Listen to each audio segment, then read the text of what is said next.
Hey guys, this is Krista from the Moratorium. Do you like grisly gore and mysteries? Of course you do. That is why I suggest you subscribe to my blog, Suspended Animation, Dormant Stories Waiting to be Told, where we at the Moratorium offer a number of lurid tales from axemen running around New Orleans to phantoms in Texarkana. And if you're feeling especially generous, head over to our Patreon, where for just a couple bucks a month, you can help the Moratorium grow. And that would be pretty kick-ass. And remember, long live VHS. Welcome to the Moratorium. I'm Tim Kornman, and with me this week is Krista Funk. And we are wrapping up our discussion on the Amityville horror with part 3 of our series. Krista and I had way too much to talk about for a mere 2 parts, which kind of explains the sudden jump into the middle of the conversation.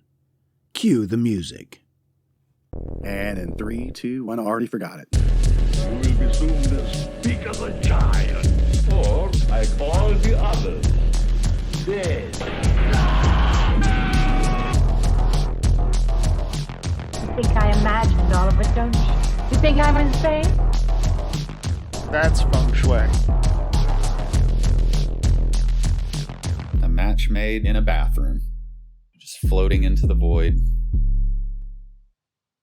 There's so many more accounts, though, that they said about this house that was just horrifying. Kathy Lutz said that she was down in the basement with their many washers and dryers. I mean, it must be nice to have 2 washers and 2 dryers, right? Right. But she found a room behind a bookcase. Behind the bookcase. And put the candle back. Candle back. And they call this the Red Room. They called it the Red Room. She said it was a room that they didn't even know it was there. She said, oh, not on any plans. That they said it wasn't on the plans, nothing like that. And they called it the Red Room, and it was just this room. But interestingly enough, like the people who bought the house after the Lutzes, and if you ask me, those people got the real deal since they bought the house for $55,000. Yeah. They got the real deal. They said that the room was totally listed among the rest of the rooms in the house. It was not secret. It was you could easily get to it. And it was just a closet. It was nothing more than a closet. On several accounts, they're like, oh, they keep calling it a room, but they were like, you could fit 2 people in there if they were close together. I'm like, no, that's a closet. They said it was under the stairs. Well, it's probably where Harry Potter was living, okay? It was a closet. It just happened to be painted red. Now, there were certain accounts that I read and heard about in these documentaries that said, that Ronald DeFeo was doing satanic rituals in that closet. I really don't believe any of that.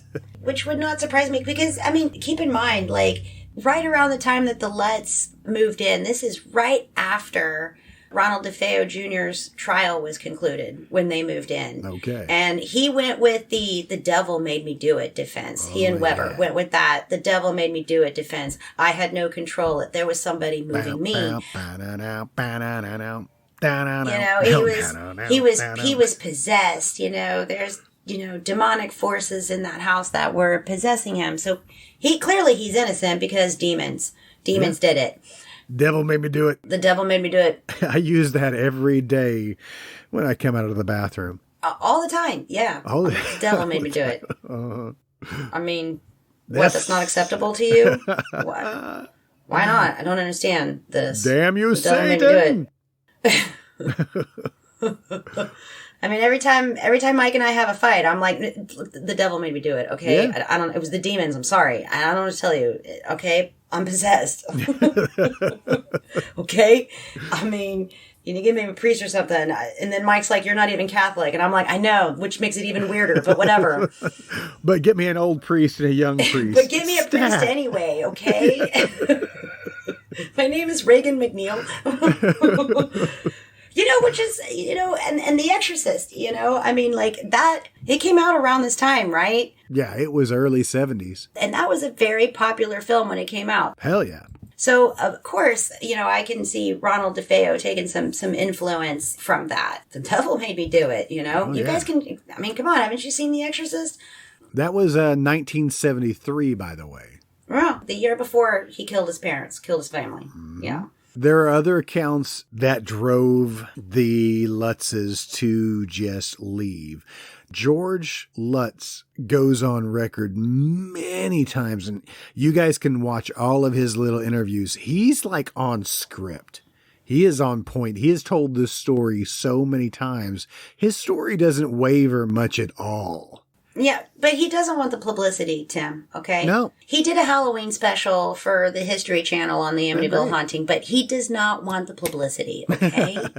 I did watch the Leonard Nimoy coverage. Oh, that's taking it way back. Yeah, that took it way back. It's on YouTube, guys, and I'll put a link up to that. But it's like Hidden Mysteries or something like that. Isn't that the name of the show? So much material out there. Snoop through it and make your own conclusions. Now, this is our opinions. It is not fact, but I think it's pretty close. They made all sorts of other weird claims too, which again, it's really hard to separate what was claimed by the Lutzes originally and what was exaggerated in Anson's book. Because again, they didn't want the publicity, but they had no problem selling the rights to the story to Jay Anson for $250,000. I would too. You can have it. I think there was an account that Danny said that he was kind of thrown up the stairs. And the window incident, where the windows, slammed on his fingers, they all said that these things happened. Yeah. There was this green ooze stuff coming from the walls. It was coming out of the toilets. They had lots of plumbing problems. And, the devil made me do it. The devil made me do it. I mean, when I have plumbing problems, that's my first thought too. It's definitely a haunting. Yep. It's a haunting. I got to get the fuck out of here. It depends on, I mean, depending on who was last in there, it's like, yeah, dude, I got to vacate the premises because, the devil's no longer in you. Listen,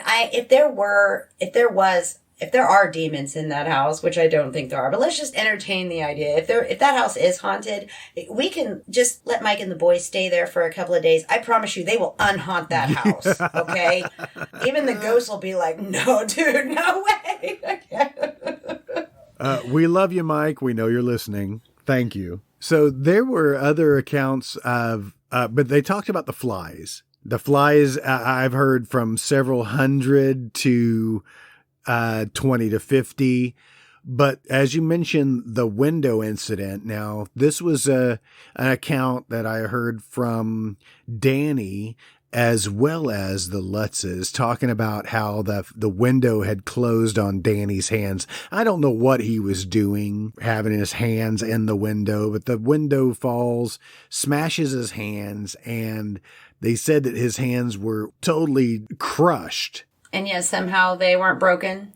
On his account, though, he said that he was holding his hands out and his mom was getting some ice or a wet towel or something to wrap his hands in. And he said that there was an apparition of something that passed over his hands. And his mom saw it as well, but disregarded it. They wrapped their hands up. They were getting ready to take him into the hospital. They looked down at his hands, and his hands are fine. Yeah. None of his bones are broken. It doesn't look like anything happened. Yeah. There were other incidences of that, like being touched by a spirit. Kathy Lutz claimed that she was sitting at the table one morning, she's smoking a cigarette, and she's like making a grocery list or something like that. And she's feeling kind of stressed out because, things are not going so well with George and the kids since they've moved in, They removed the High Hope sign, by the way. I don't know if I mentioned that. And all the the religious statues. Yeah, they took all that out.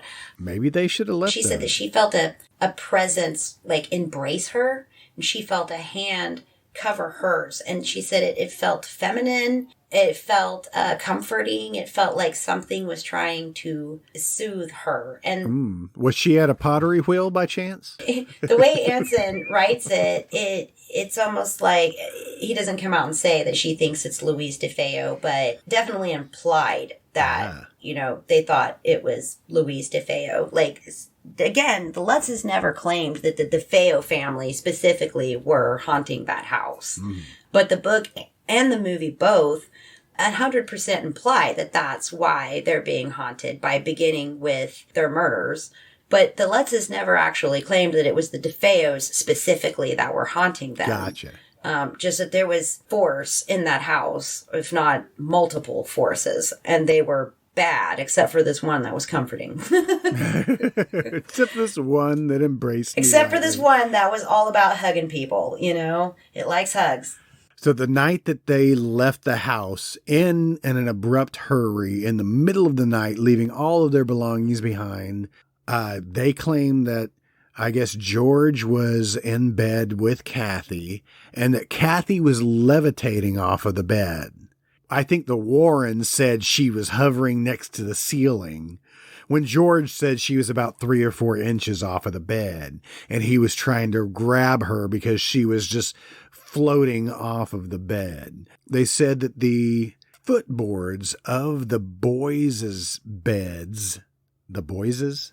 The boyses. The beds were bouncing up and down and almost hitting the ceiling. They don't say a whole lot about the daughter. I don't understand why. That's kind of weird. Besides the Jody incident. The book and the movie both put a lot of emphasis on Jody and George's transformation, you know, into madness, essentially.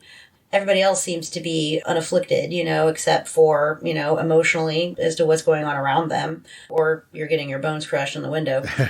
There was some emphasis in the book and in that movie for sure that Ronald DeFeo Jr. and George Lutz looked alike. Okay. I personally don't think that they did. No, they had beards. You know, he looks like Ronald DeFeo, and now he's going to start behaving like Ronald DeFeo. You know, he's just descending into madness like Ronald DeFeo did. It's madness. Yes, implying that Ronald DeFeo was telling, they don't actually come out and I don't think really say that, but, you know, imply that he was telling the truth. The devil made me do it. There's a demonic force in that house. It made me, you know, kill my family.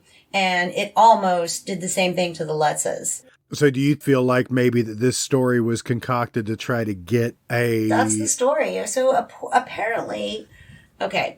Going back to Kaplan, you know, the vampirologist that was looking into the Lutzes. Sorry, I got to stop you there and say, you know, every time you mention Kaplan, I can only picture him as Peter Vincent, you know, Roddy McDowell in Fright Night, because he's the vampire killer. That's all I can think of. Okay. Peter Vincent, vampire killer. Welcome to a Fright Night. For That's real. Awesome. Yeah, I guess Kaplan was, kind of like Peter Vincent, except he wasn't a wimp. Except there weren't any vampires. You know, he wasn't afraid of George Lutz, you know, I can tell you that. I will say that I saw a picture of Kaplan with a wooden stake in his hand with like a hatchet. I'm sorry, there's a picture out there. I'll post it. That's interesting. Crazy. One of the things that Kaplan thought was really odd about the Lutzes was who they were being represented by. Mm-hmm. They were being represented by William Weber. This was Weber. This is Ronald DeFeo Jr.'s defense lawyer. Coincidence? This is the guy who came up with the devil made me do it defense. Yes, the very same guy. You know, and apparently there was a conversation that the Lutzes had. Apparently it was tape recorded. Mm-hmm. And in this recording, they're sharing a couple of bottles of wine. They get really drunk. And as the night goes on, they get drunker. And they are coming up with this story. Right. This story of this haunting, this pig with red eyes, this red room that's hidden that nobody knows about. You know, it's going to be buried on, or it's going to be built on top of sacred, crazy Indian ground that is, you know, everything. They make up the whole story. It sounds like they made up the grounds for the book. And were they not trying to write a book with Weber? Well, and that's just it. Weber is apparently heard on this recording already talking like we can get book deals, we can get movie deals. You know, like he's seeing dollar signs. Mm-hmm. I've never heard this recording, but apparently it exists.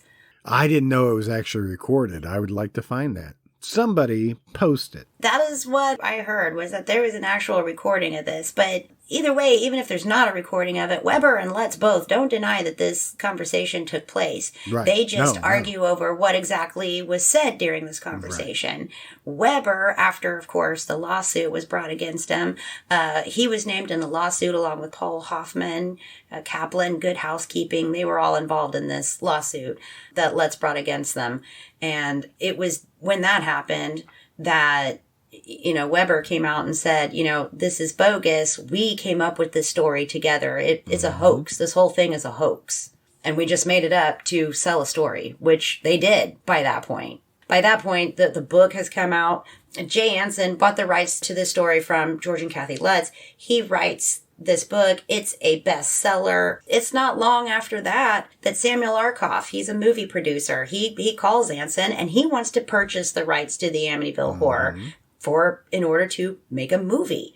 Jay Anson, who's all about making some money, he's already stated this, I don't give a shit if this is true or not. It sells. Ghost stories sell. Scary stories sell. I think he did it. Well, actually, I don't know if he actually admitted to embellishing anything, but I know he didn't deny it, either. Right. At the same point, when the Lutzes were talking to Weber about possibly the underbelly of their story, they claimed that they were going to make a book with Weber until they found out that he was connected to Bush DeFeo.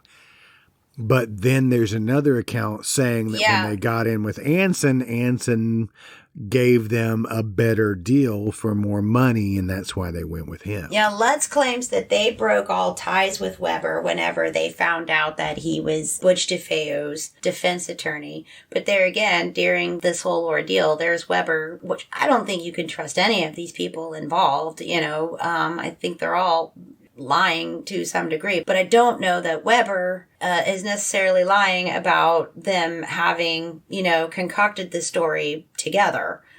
But supposedly that's what happened, and that's when this whole thing comes out as a hoax. But before all that, the book gets published, it's a bestseller, and then you have Samuel Arkoff call Jay Anson and purchase the rights to the Amityville Horrors. To the Amityville Horror in order to make a movie, which they do, and this comes out in 1979. The movie was mildly successful. I mean, no, it was wildly successful. So they made the movie on roughly $4.7 million, and it went on to gross over $80 million, which in 1970s money, that is big time. They tried to film it in Amityville. In fact, they tried to film it at the house on 112 Ocean Avenue. But of course, Amityville, was like, no, told them no. You can't, no. And understandably. So they were not allowed to film at that house. Instead, they filmed at a house in New Jersey. It just kind of had the same shape as the Amityville house. They kind of made the outside of it to look like the Amityville house, with those iconic windows and whatnot. The boathouse was built for the movie and then it was taken down. There is no bar, by the way, in Amityville called the Witch's Brew. So George Lutz did not go to a bar called the Witch's Brew, not in Amityville. Right. Not at the time. There might be one now, but he does in the movie go to a bar called the Witch's Brew. I believe in New Jersey, in the town that they filmed this at, the place that was the Witch's Brew bar is actually law offices today. Okay. And, we've already talked about, Father Delaney and how he denied what was said in the book, what was said about him in that movie. His portrayal was completely false. They changed his name. His name was Father Delaney. Missy's name was changed as well. They changed her name to Amy.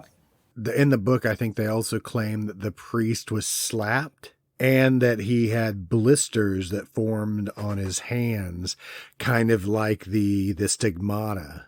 Yeah. And that never happened. Like I said, the priest completely denied, from my understanding, he completely denied that the only truthful thing about their story, as far as he was concerned, that he came over to bless the house. But other than that, he really had no connection to the Lutzes or their house or the DeFeo family. After all of this is said and done, like the book, the movie, all this hype, all these lawsuits, the Lutzes, the DeFeos are now really just a footnote in the story. Yeah. And their story, unlike the Lutzes, is very real. Now there are quite a few books about the Amityville horror, rather you want to read about the haunting or you want to read about the DeFeos. But it's not until 1981 that you have the first book. It's called High Hopes, The Amityville Murders. It was published July 1st, 1981. And it's the first account, the first telling of the DeFeo family, the actual Amityville horror. It didn't gain near the traction, I don't think, that the Amityville horror did. Well, no, ghost stories are way more popular than true crime. I killed my entire family with a hunting The devil rifle. made me do it. The devil made me do it. A 35 caliber Marlin rifle. Yeah, which he said was a 20-inch barrel. George and Kathy Lutz continue to propel their story that this was a true happening. The Warrens continue to say that the Amityville haunting is one of the scariest accounts that they've... She said it was one of the most haunted houses she'd ever been to. Yeah. She stated on TV, actually, she said, I hope that this is as close to hell as I ever get to. I'm sorry, I'm just going to I'm just going to come out and say that I think Lorraine Warren is full of shit, too. It's good TV. It's good. It sells. You know, it's freaky. It's spooky. People are entertained by it. Have you ever been to the Warren Museum? I have not. Is that on your bucket list? Not really, but... Not really? I mean... You don't want to break open Annabelle and play with the little Raggedy Ann doll? I am so not scared of a Raggedy Ann doll. I know. There's a reason they changed it for the movie. if it starts moving, then I might be like, okay, what the fuck? But, you know, they're entertaining, whatever. I don't want to be shitty towards the Warrens, but they definitely had a role to play in this, and they played it, you know. Their job was to go in there and be like, this place is haunted as fuck, you know, and they did that. Well, that's what their jobs were. They were paranormal investigators. This was way before ghost hunters and ghost adventures or whatever the hell is out there. I mean, these were the original ghost hunters. This was their job, was to go and try to find these accounts and investigate these accounts. And that's why they started collecting all of these items and making it into a museum, I believe, in the basement of their house. Mm-hmm. In that documentary, My Amityville Horror, Danny goes to visit Miss Warren, Elizabeth Warren. Not Elizabeth, sorry. Elizabeth Warren? Wow. Okay. Sorry. Did he tell her she should run for president? I mean, I don't... Oops. So Danny goes to visit the Warren home, and Ed's already dead at this point. He died of a heart attack. But Warren, she's got these exotic, like, chickens in her kitchen in cages and roosters, and it's really just strange.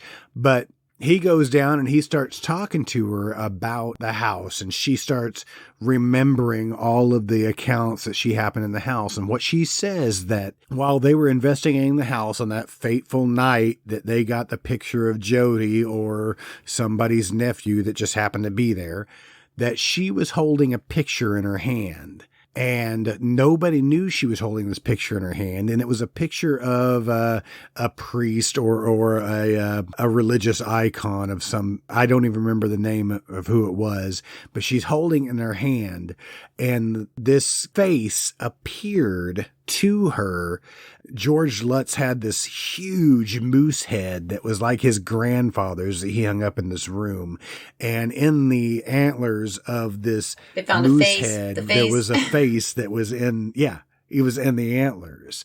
But they went around saying that there were so many different happenings in this house, but they stuck to their story, just like George Lutz stuck to the story that it is haunted. This is what we did. You don't know because you weren't there. Why would we leave? And that's been said time and time again, that they left everything behind. I saw an interview with him saying that they didn't immediately sell it either. They moved out, but I don't know if they just continued making payments on it, if they just let it get foreclosed on or what. But I do know that the people that bought the house after them got a hell of a deal. Yes. Which really sounds like foreclosure. But they also, I think the next family that was in there, the Cromarties, or I think it was, something like that, they were having difficulties because it became such a phenomenon that people were coming to look at the house. And yeah, their biggest issue with the house was not, they never reported any paranormal activity while they were living there. Their biggest issue with the house was people constantly wanting to either look at it, come inside, or they're with a show, a magazine or something. You know, there's just people constantly trying to get into their house. I'm curious. We did just have a Halloween. So I'm curious, you know, did they hand out Halloween candy? Because you know, every kid in Amityville is like, dude, we're going to trick-or-treat at the Theo house. You don't even need to put up Halloween decorations. Just your house is you're good to go. You know, you just turn on your porch light. You are good to go. I really wonder, like, I know it's stupid, but you know that would be the most popular house to trick or treat at. And which makes me think that they probably didn't, because they probably were sick of people being on their property. Probably. So Danny goes on record to tell stories about George and says that George was a horrible, horrible person. He hated him. They did not get along. He said he had to refer to George as Mr. Lutz. Yeah, which was another fabrication in Anson's book, because in the book, you know, he writes about how the kids adored George, and they had even started calling him Dad instead of Mr. Lutz or George, and that he was excited about taking on this role as being a father to him, and that the boys had really responded positively to him, when in fact the boys actually kind of tell, at least one of them tells a different story, that they didn't really get along, and that George was really into the occult, unlike, you know, this houses don't have bad memories, just people do. You know, this, instead of being that guy, he's super interested in ghosts and the afterlife and the occult, and that this was his actual intention, you know, or his actual interest in that house. This belief that, you know, maybe Ronald DeFeo Jr. was telling the truth, and there really is a demonic force in that house, and that he was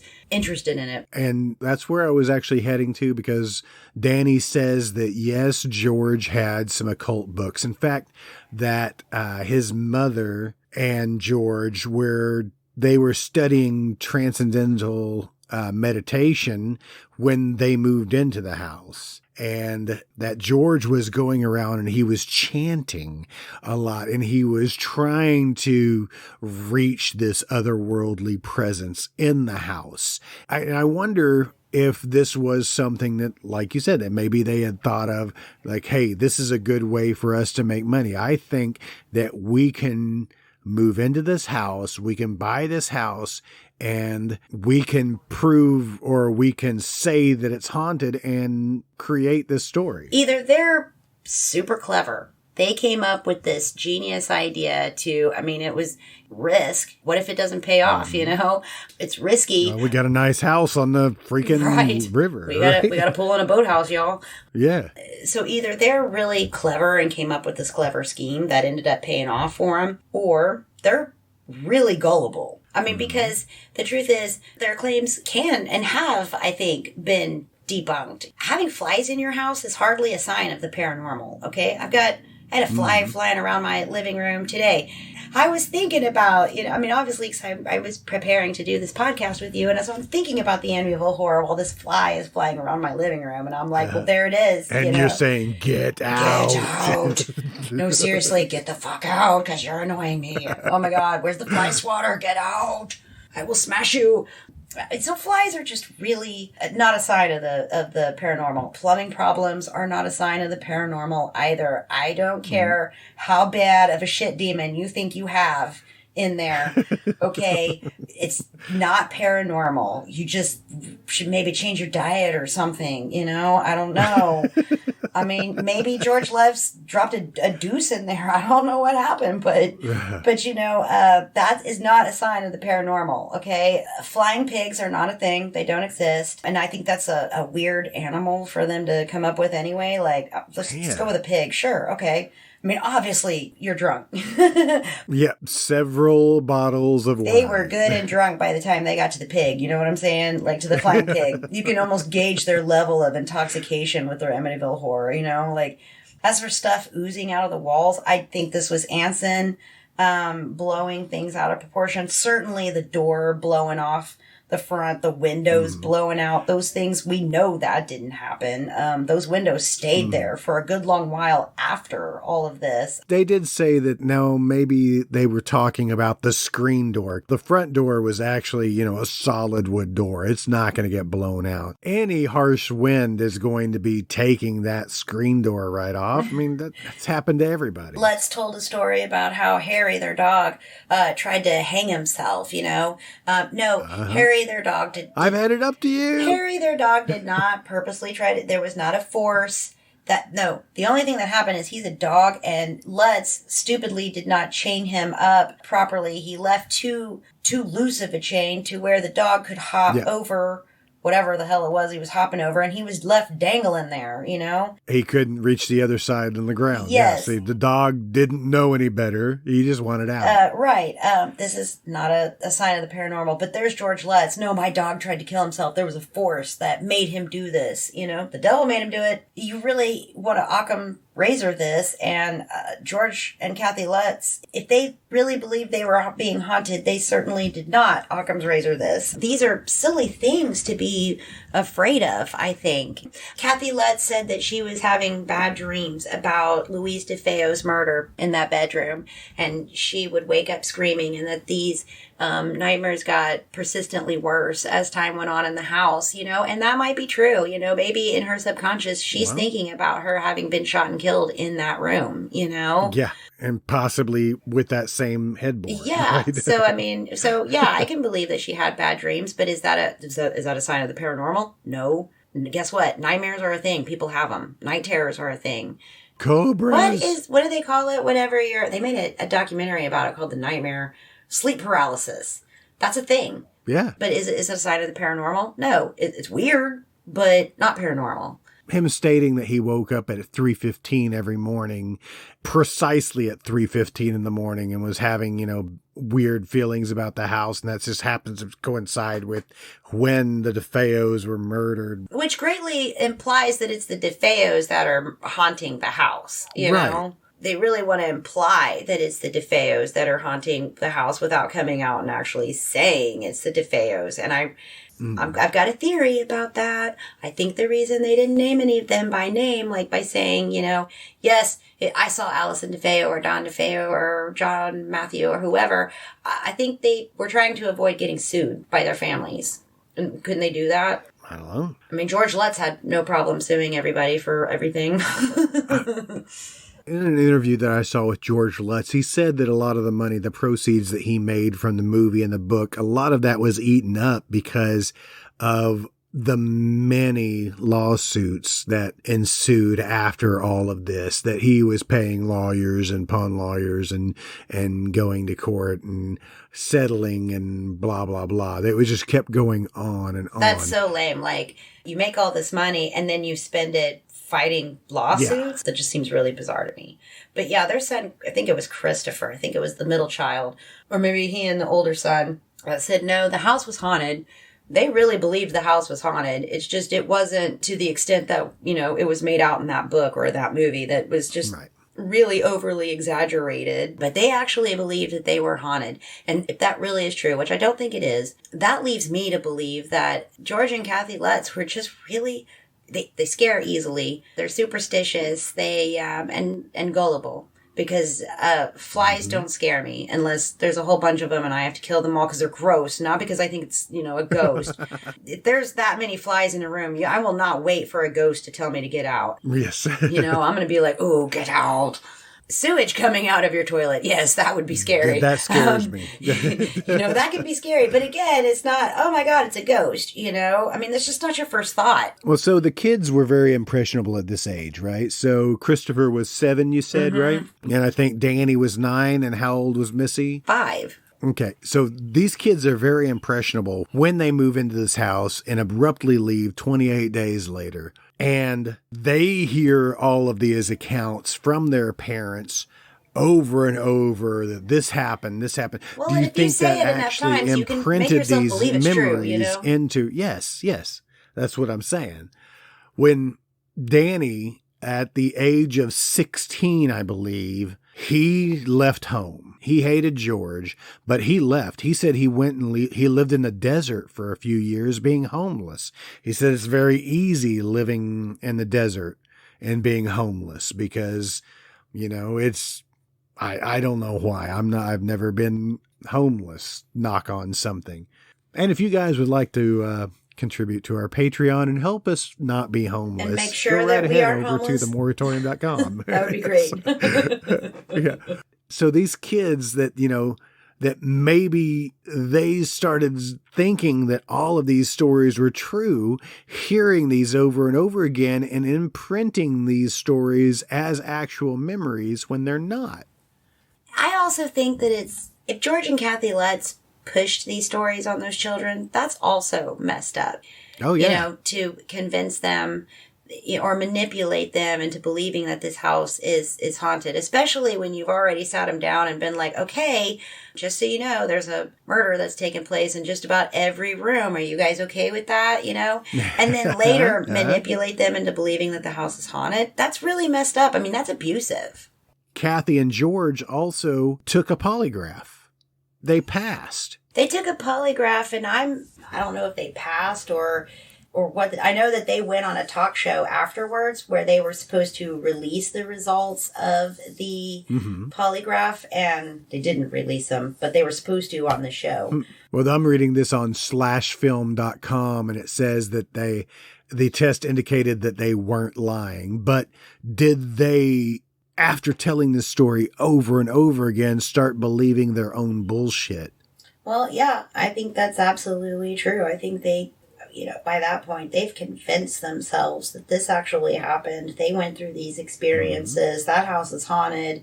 And now they're just in the process of trying to prove to the rest of the world that their story is true. Yeah. But yeah, they were asked to take a lie detector test, which they did. And then afterwards proceeded to go onto a talk show because they're not looking for publicity. Let's go back a little bit and talk about the possibility that Butch DeFeo knew and was friends with Kathy Lutz. George and Kathy Lutz. He claimed, in that interview, he was, I think, 62 at the time. He claimed, and again, Weekly World News. The paper. He made another crazy claim where he said that he knew George and Kathy Lutz. He knew them before he killed his parents. They'd been to his house before. And he was Kathy's drug dealer. And that's how he knew him. You know, and that's why they wanted his house. And that they knew. Remember, he made this claim that there was like $3 million buried under his house. He claimed that the Lutzes found that money and stole it. Oh, okay. Yeah, so... He made lots of claims. But he also claimed that Kathy Lutz loved the white powder. He claimed his mother was having an affair with the artist that did those paintings of the family that were in the hallway. Oh, right. You know? He said that she had like 3 boyfriends. Yeah, at the same time, yeah. Oh, yeah. She's juggling it. You know? Mom was pulling a train. Yeah, he also claimed that Don killed Allison out of jealousy because Allison was going to grow up, and this was in 94, I think, when he made this claim, because Allison was thin and was going to grow up and be a beautiful woman, you know, and Don was not. He said all sorts of stuff. There's a really funny video on YouTube about Ronald DeFeo, and it's nothing but it's just video clips, one after another, of all of his different claims, but in between each clip, they're playing changes. Oh, great.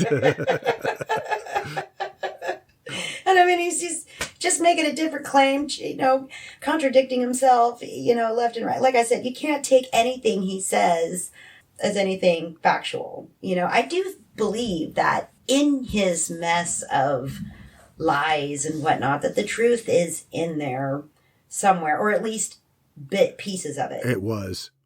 Yes. You can't really make sense of any of them or decipher which ones are true and which ones aren't, or if any of them are true. Right. I mean, does it really matter? All of this makes for good cinema. It makes for a good story, though. Yeah, I mean... The DeFeo murders was a horrific tragedy. The Amityville horror that came after is an interesting story. It's a nice, scary story. It's a good ghost story. This may have kicked off many, many ghost stories from here on out of many haunted houses. This was a successful movie and spawned successful sequels. No matter how bad they were, they just kept making more movies. And then finally, we got a remake with Ryan Reynolds. And I don't remember it. I know I've seen it once. It actually says here that in the 2005 version of the Amityville horror movie, it says that they bring up the Ketchum. So John Ketchum was possibly a real man whose name appears in the book and the film versions of the Amityville horror. This is straight off of villains.fandom.com. Although there may have been a real John Ketchum who lived during the 17th century, the claims made about him in conjunction with the story are likely untrue. Like I said, the Native Americans in the area they've denied any connection to anything regarding that house, that, anything scary being on that land or anything controversial there. Like, they haven't given anything to back up any of these claims, Right. There's two different lines here out of both movies. Now, one of them, the 1979 version, did they change her name to Carolyn? Yeah, in the movie, her name is Carolyn. Yeah. Okay. Yeah, it says, of course it's right here. It's history. John Ketchum. Listen, they ran him out of Salem for being a witch. He built his house exactly where you're living. You're living on some sort of special ground that devil worship, death, and sacrifice. In the 2005 version of the movie, it just states again, I just read about this man Ketchum who tortured Indians on my land. In my basement, I read about how he slit his throat and his presence will live forever. So, they're trying to connect it to sacred land. I think this still goes on with like what we see in Poltergeist in later, better movies, right? It was built on a cemetery. You only move the headstones. I can tell you I've read extensively about the Salem witch trials. I have far more books on that subject than I do the Amityville horror. And this John Ketchum guy, he's not popped up in that story. No. He may have come from Salem. He may have been accused of witchcraft, but he's never really popped up in the witchcraft story, as far as Salem and Salem Village are concerned, in 1692. I kind of find it hard to believe that they would run somebody out of town for being a witch. Normally you were... burn them. Nobody was actually burned at the stake, contrary to popular belief. Not in America. No, not here. Not in Salem. That didn't happen.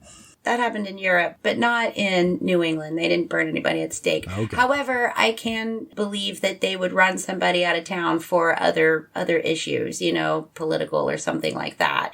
If you're accused of witchcraft, I'm just going to state this. I know this isn't what this podcast is about, but if you were accused of witchcraft, that's a stain that was next to impossible to wipe off. So if this guy was accused of witchcraft and somehow was managed to get acquitted during his trial, it is possible that then he would leave town. But I seriously doubt you would make it to the acquittal.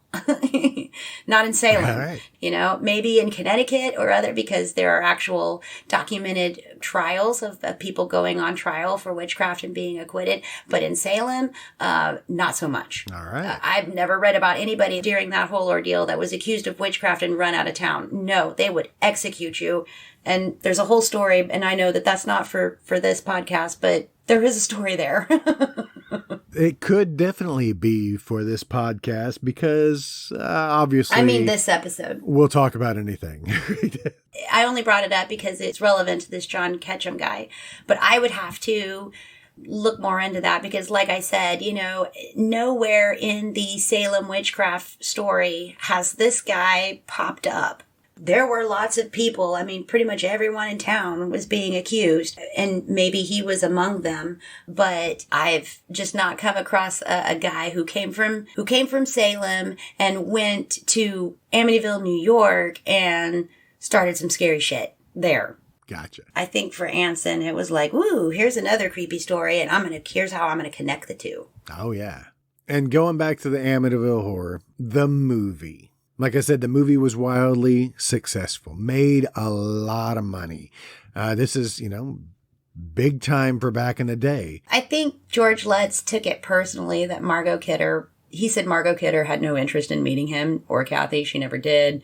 Yeah. And I think he took that kind of personally because, like, I saw a video where he's talking about it and he was like, well, we all know what happened to her, which I thought was tacky. I thought it was tacky. Very tacky. And for those of you that don't know, unfortunately, Margot Kidder did take her own life, I believe in 2016. Yes. So she died. Something like that. Yeah. And that is what George Lutz was referring to. Well, we all know what happened to her. Well, she didn't kill herself over, not meeting George Lutz. Okay, like that's not, right. That played no role in that, I'm sure.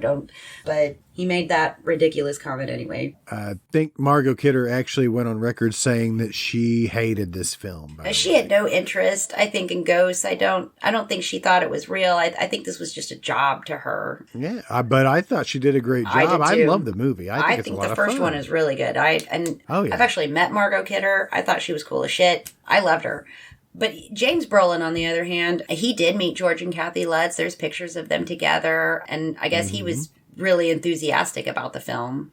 On IMDb here in the trivia, it says, like James Brolin, Margot Kidder also went on record saying that she didn't believe the Amityville story. It says, even though James Brolin became friendly with George Lutz and his children, he was highly doubtful of their story. James Brolin and Margot Kidder are actors. They don't have to believe that this story is true. They got hired to play a role. No. And whether that story's accurate or not, they didn't write it. Mm-hmm. I did read that when James Brolin was offered the role of George Lutz, he didn't have a script, and No, they said there wasn't a script. They're like, read the book. There wasn't a script, and so his only way to get a real feel of this character was to read the Amityville Horror, which, as we know, is not even a factual account, but that was all he had to go off to develop this character. It says here on IMDb that he started reading the book one evening at 7 o'clock and was still reading at 2 o'clock in the morning. He had hung a pair of pants up in the room earlier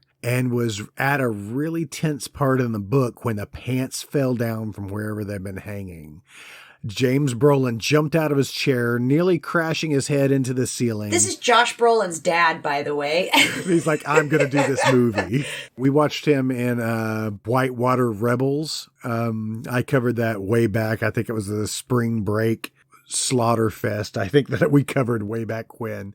It was a lot of fun. Here in the trivia also, it says that James Brolin took less money up front for the movie because it was made on a relatively modest budget. Now, I think I said it was made on $4.7 million, which sounds like a lot of money back in the 70s. James Brolin took a promise of 10% of the gross sales after its release, which he eventually received $17 million. A nutso amount of money from back then. That's pretty wild. It says around 20 minutes while washing the dishes, Margot Kidder's character can be heard humming the theme to Superman. That's right. She had, about this point, she was super popular for portraying Lois Lane in Superman. Last episode, you mentioned the incredibly creepy theme song to the Amityville. For those of you that haven't heard it, la la la la la. Let's play it right now. Insert clip here.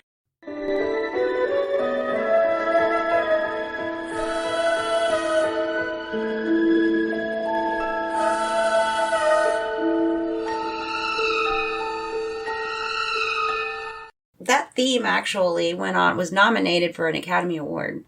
No shit. No shit. That's awesome. You know, the horror movies hardly ever win, but okay, Dracula. Right. I mean, but well, it was nominated for a bunch and it won one or two. But Amityville Horror, the composer was actually nominated for an Academy Award for that for that creepy theme. That's awesome. And it is still to this day creepy. It's not as creepy as the theme song to Unsolved Mysteries, but it's still creepy.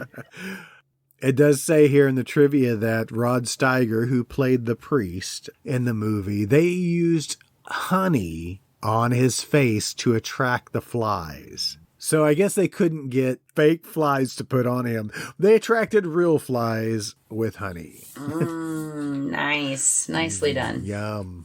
There's several movie mistakes, that are just plain movie mistakes in that film that aren't necessarily anything that's detrimental to the story or anything, like stuff that was there, before, but then suddenly wasn't there, or, just simple movie mistakes. Mm-hmm. And then there were things that were just like mistakes that with the story itself. For example, Father Delaney at one time talks about Ronald DeFeo Jr. and says that he was a 20-year-old when in fact he was 23. When George and Kathy Lutz go to view the house in the film, it's completely empty. And as we know, the DeFeo's furniture was still there. That's right. The interior of the DeFeo's house was completely disregarded in that film altogether. The layout of the house was similar to that of the DeFeo's house, but the interior, for example, the red carpet that was on their stairs, like the house is just decorated completely differently. Gotcha. That's okay. I mean, we understand, but we don't understand. So there were so many movies put out that were supposedly attached to Amityville. I tried to watch several of them. I put on one of them and I made it through 7 minutes.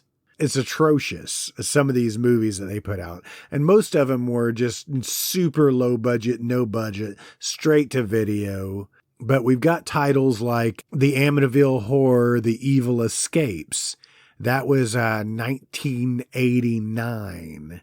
Okay, and I remember this one because it had Patty Duke in it. Amityville 3D was in 1983. The Amityville Curse was 1990 and had Kim Coates in it. Kim Coates, you probably know him from Anarchy, Sons of Anarchy. I know him best as the Drifter in Waterworld. Waterworld. Definitely one of Kevin Costner's better movies. I love that movie. I don't know what you're talking about. It's Mad Max on water. So in 1992, there was Amityville, It's About Time. And I think this one was the one where they were trying to sell off some of the house. And I think one of them was about the clock that was in the house, which I think that George Lutz goes on record saying that the clock would chime in the middle of the night. But they also said that sounds like there was a circus going on. And he went downstairs to investigate, and it actually looked like the carpet had been rolled back. And I think the Warrens talk about this too. It looked like that there had been something going on in the living room, as if a circus was going through the living room. I don't know. There's actually an in development right now. It looks like I think it may be a series called Amityville High. So we're going to get Amityville High School. God. What is wrong with the DeFeo family? Like, honestly, what is wrong with that story? It has everything. It's Goodfellas with demons. Like, what is wrong with that story? Possibility. The devil made me do it.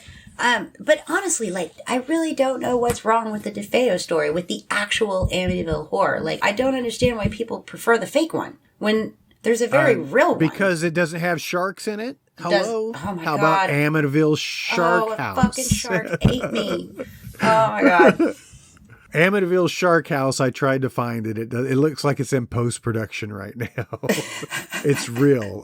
There's Famously Haunted Amityville TV movie, 2021. Return to Amityville is in development at this point. So there's still interest in these movies. The Amityville Legend, Witches of Amityville Academy, Amityville Rising, Amityville Clown House. Oh my God. Amityville in the Hood and Amityville Haunting. Amityville Hex. Amityville in the They Hood. go on. My favorite, though, there's Amityville Karen being made right now in 2022.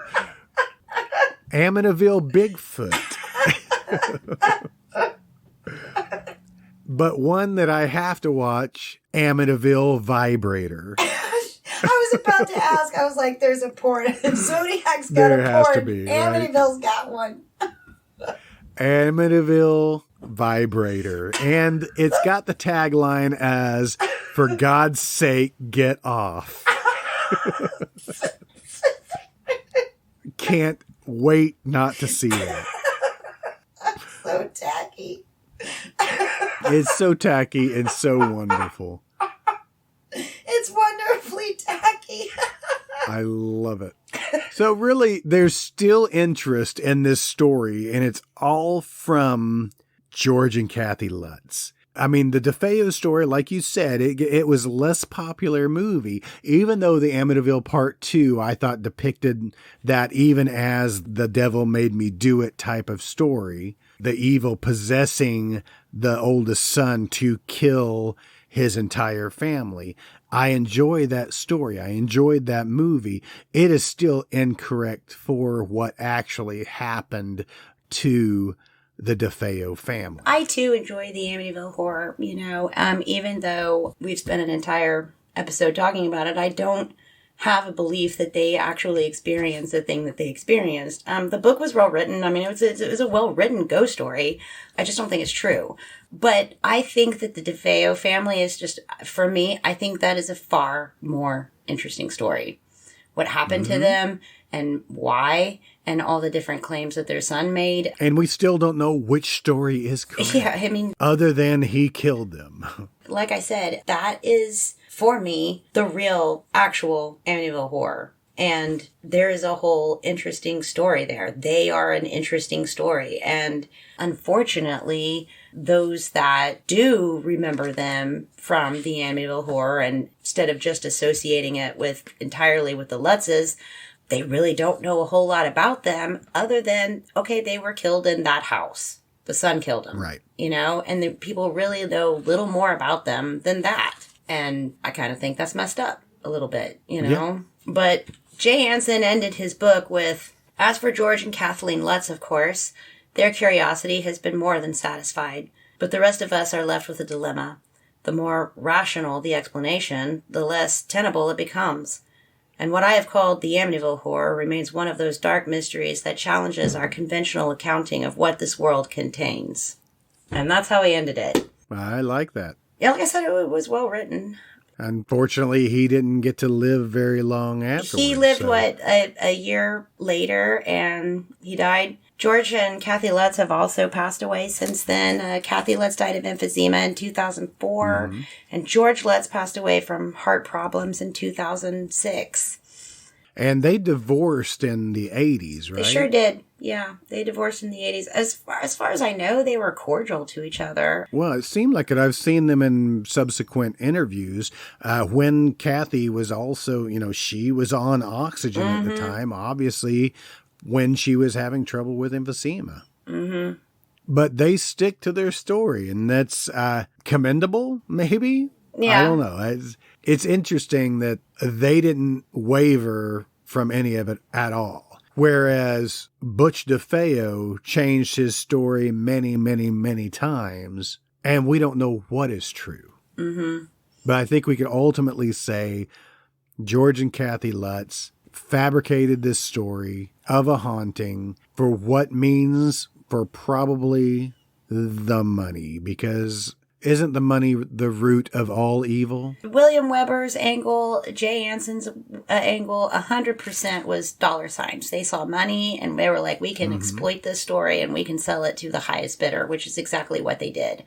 George and Kathy Lutz's involvement in that has since then been questionable. But I think it is safe to assume that they were definitely a part of it, since they certainly were trying to sell the story. I mean, immediately when they left the house, constantly claimed that they weren't looking for publicity, but then would seek out more publicity.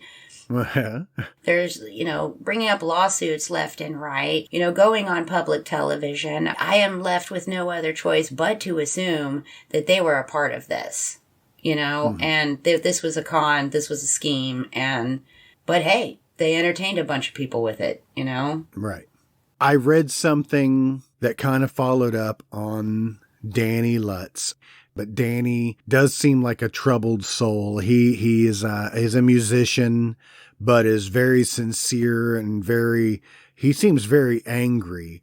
He talked a lot with Didio, who was one of the news anchor investigators, investigative journalist that first started talking to Kathy Lutz, and George, and they kind of gave her the exclusive for their story to begin with, and they've revisited her on time and time again.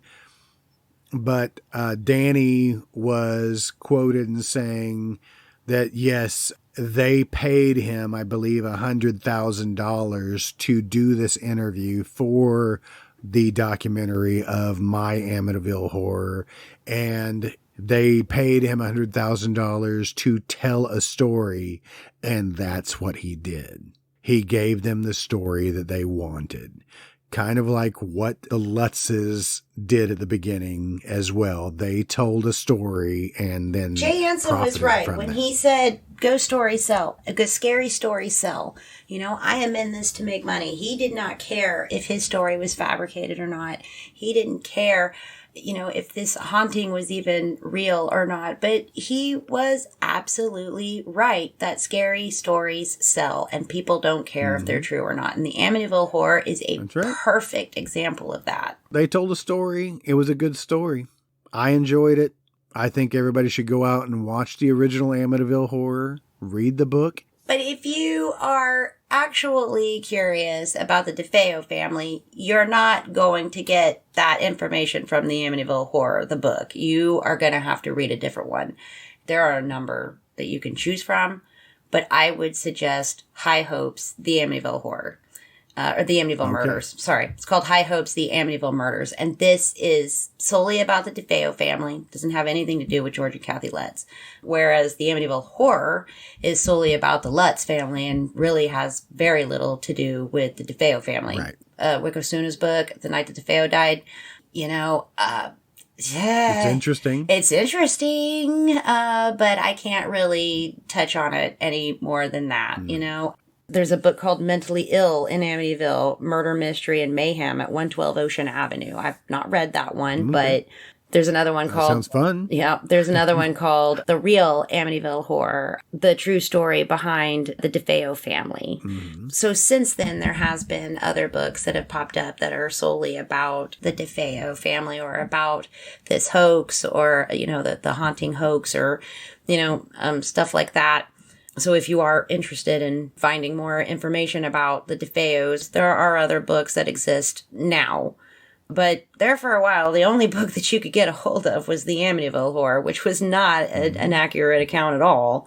It was just a story. And that is what it is. It is just a story. And if you'd like to tell us your ghost stories, please do so. You can go on over to our email at moviemoratorium@gmail.com. Tell us your ghost stories. Tell us what you believe. We're not saying that we are experts on this story. This is just something we've been researching for the last couple of weeks. It's been a lot of fun going through all this information. It's very enlightening to open our eyes and see these stories, these movies that we grew up with, and see them in a true light and their true account and their not so true account. But go on over to moviemoratorium@gmail.com. Drop us a line. We'd love to hear from you. I've really had a great time with all of this, Krista. I thank you for bringing this to us for these last couple of weeks. Well, I'm glad you enjoyed it. This is the last chance right now before I shut this bitch down. Do you have anything else you want to offer about Amityville? I think we've really covered about everything that I can think of. Except for next week when we come back, when we're going to watch Amityville Dildo and the Amityville For God's Vibrator. sake, get off. Oh my God. Cannot That's so wait. great. There's not a movie about the DeFeo family yet, but there is Amityville Vibrator. I just want to point that out. Not that I know of, but there is Amityville Vibrator. Yes, coming to a theater near you. My faith in humanity is now restored. All right, guys. Hey, if you like what you hear, please tell us about it. We want to know what you think. Go on over to our website. Drop us a line. We appreciate it. Please, guys, if you'd like to help support this podcast, go on over to our website at themoratorium.com. You'll find our Patreon link, where as little as $1 a month, you can help support this podcast so we can afford the director's cut of the Amityville vibrator. Yes, that's right. There's got to be in a director's cut. It's only an hour and 3 minutes long. If you'd like to throw us a few more bones for $3 a month, you can get the director's cuts to our movie episodes. I just talked to Jason last week, and hopefully we're going to start getting right back on our movie episodes, and you can get the extended director's cuts to those episodes. You can also get the first 25 episodes of The Moratorium that are behind the paywall. Please go on over to our social media. You can find us on Facebook. We have a Facebook group posting fun stuff all the time. Go find us on Twitter, on Instagram. You can find us doing videos over on TikTok. Please go check out all of our fun stuff. Anyway, that's all I got for today. Krista, do you have anything else to offer? I'm good. All right, let's shut this bitch down. Good night, everybody. Good night.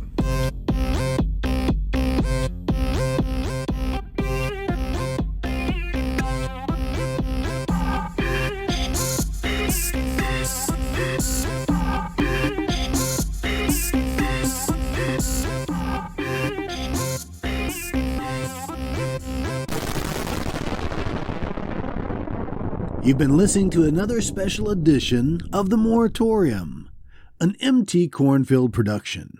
Tune in next week when Krista and I talk extensively on the Salem witch trials. If you have any movie suggestions, or just want to tell us how much we really suck, you can contact us at moviemoratorium@gmail.com. Thanks for listening, and long live VHS.